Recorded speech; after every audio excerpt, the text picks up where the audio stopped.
Nous sommes là aujourd'hui, depuis avant-hier, dans le cadre d'une formation sur les changements climatiques.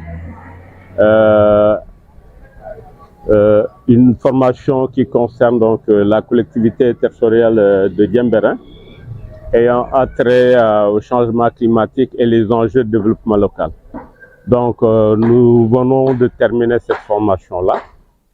C'est pourquoi donc il est important de porter à la connaissance de toutes les populations de la communauté des enjeux qui méritent l'implication des élus au portage de ce projet. Donc aujourd'hui, nous avons plusieurs activités dans le cadre de ce projet-là. Et c'est important que la collectivité puisse aujourd'hui s'engager sur ces questions de changement climatique, mais également s'engager sur les procédures d'obtention de financement pour donc réaliser un certain nombre d'actions dans les zones côtières de la collectivité. Nous pensons, et d'ailleurs c'est ce qui est ressorti donc lors de la clôture, parce que nous avons donné la parole à tout un chacun pour s'exprimer sur les ressentis par rapport à ce renforcement de capacité. Et justement, donc, les élus ont mentionné qu'ils étaient très satisfaits, n'est-ce pas, de la formation qu'ils ont reçue et qu'ils ont véritablement compris les enjeux relatifs au changement climatique et au financement des projets.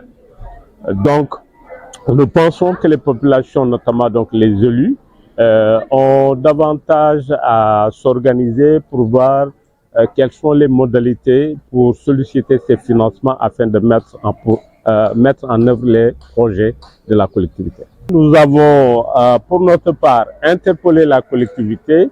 Comme vous le savez, nous venons le mardi passé de procéder à la signature de la convention d'intercommunalité Casa-Kalon, qui réunit la commune de Kafountine et celle de Diembéring.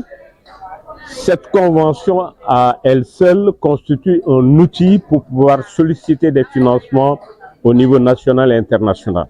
Ça, c'est le premier élément.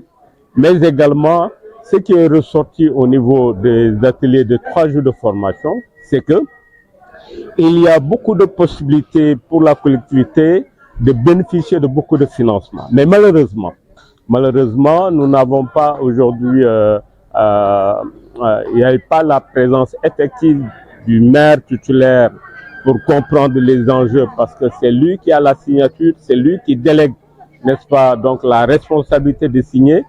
C'est pourquoi nous avons souhaité, pour certaines actions majeures du projet Réseau Casamance, que les maires titulaires puissent marquer de leur présence à ces importantes rencontres.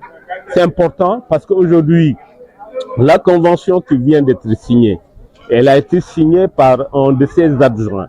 Aujourd'hui, l'expert chargé de la formation a promis d'accompagner les deux collectivités dans le cadre de l'obtention des financements.